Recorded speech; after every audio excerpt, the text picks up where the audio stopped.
আমগো রিজিক যারা কায়রা নিছে, যারা বৈষম্য করছে, আরশের মালিক একদিন তাকে অবশ্যই বিচার করবে। হয়তো হেদায়েত দিবে, নয়তো বিচার করবে। যারা কর্পোরেট চাকরি করে, যারা বড় বড় অফিসার পোস্টে চাকরি করে, এর ভিতরে কোনো মনুষ্যত্ব নাই, এর ভিতরে কোনো চিন্তা চেতনা নাই। এগো চিন্তা চেতনা একটাই, নিজে বাঁচি। কালকে 13 তারিখ বৃহস্পতিবার। কালকে আমাদের যে কোম্পানিতে আমরা চাকরি করি, কনস্ট্রাকশন কোম্পানি, টপ 10-এর মধ্যে একটা কোম্পানি, এত বড় একটা কোম্পানিতে আমরা চাকরি করি। অথচ কালকে ক্রিকেট খেলা হবে অফিসারদের, তারা প্রোগ্রাম করছে, প্রতি বছর এরকম প্রোগ্রাম করে। তো সেখানে সব অফিসাররা যায়, টোটাল পুরো সাইডে, সরি আমি নামটা বলতে চাচ্ছি না, আমার চাকরি চলে যাওয়ার সম্ভাবনা থাকতে পারে যদি ফ্লাশ হয়।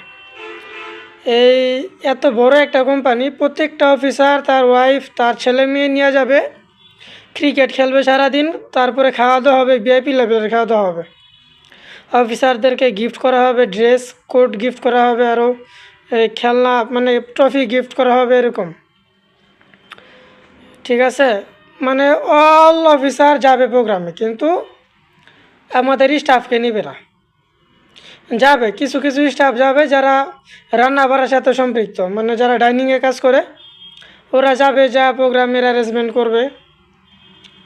কিন্তু কিছু স্টাফ নেয়, বাকি কোনো স্টাফ তারা ওই প্রোগ্রামে নেয় না, শুধু অফিসারদের জন্য।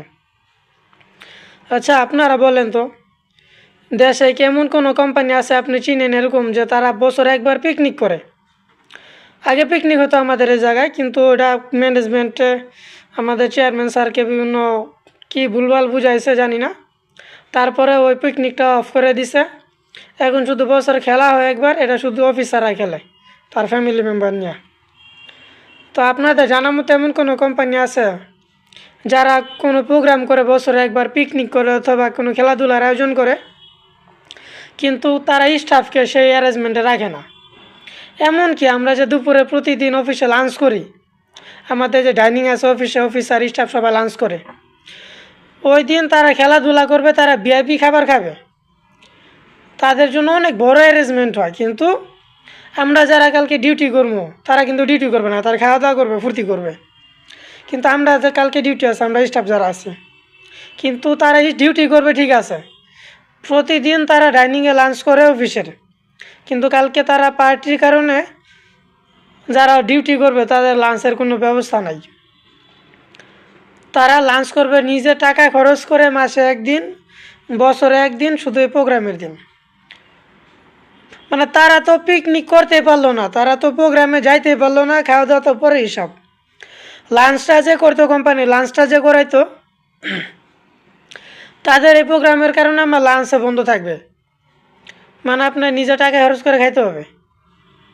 ঠিক আছে, অথচ তারা কোনো অফিসার, আমাদের কোনো বস, ম্যানেজমেন্টে কোনো দিন বলে না যে ওরা তো স্টাফ, ওরা তো প্রতিদিন কাজ করে, তাহলে ওরা আমাদের প্রোগ্রামে নেন অথবা আমাদের সাথে রাখেন, অথবা তারা প্রোগ্রামে না নিলেন, লাঞ্চটা অন্তত চালু রাখেন, যেন তারা ডিউটি করার জন্য দুপুরে খাইতে পারে কিছু। কিন্তু এই কথা কোনো অফিসার বলে না। ঠিক আছে, মানে আপনি চিন্তা করেন, শিক্ষা কি মানুষকে মানুষ বানায়? আপনি অনেক বড় ডিগ্রি নিয়েছেন, আপনি অনেক বড় শিক্ষিত হয়েছেন, আপনার ভিতরে মনুষ্যত্ব নাই, আপনি কি মানুষ হলেন? প্রাণ থাকলে তো প্রাণী হয়, সবাই জানে, কিন্তু মানুষ কি হয়? মন না থাকলে মানুষ হয় না।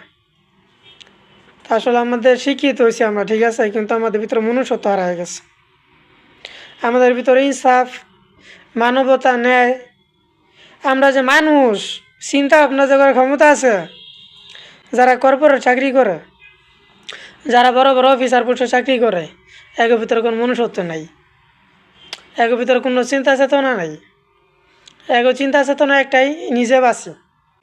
যাক, আরশের মালিক আল্লাহর কাছে বিচার দিয়ে রাখলাম, আমরা স্টাফ যারা আছে, আমগুলো লগে যারা এরকম বৈষম্য করতেছে, আমগর যারা ঠকাইতেছে, আমরা তো কোম্পানির শ্রম দেই, আমরা তো কোম্পানির অংশীদার, তাদের আগে যাওয়ার পথে আমরা সহায়ক। অথচ যারা আমগুলো লগে এরকম অন্যায় করছে, আমগর রিজিকে যারা বাধা দিছে, আমগো রিজিক যারা কায়রা নিছে, যারা বৈষম্য করছে, আরশের মালিক একদিন তাকে অবশ্যই বিচার করবে। হয়তো হেদায়েত দিবে, নয়তো বিচার করবে। আর আপনাদের জানার এরকম কোনো কোম্পানি আছে কিনা যারা স্টাফদের বাদ দিয়ে শুধু অফিসারগুলো পিকনিক করে, খেলাধুলা করে? যদি থাকে তাহলে কমেন্ট করে জানাই দিবেন। ঠিক আছে, ভালো থাকবেন, আল্লাহ হাফেজ।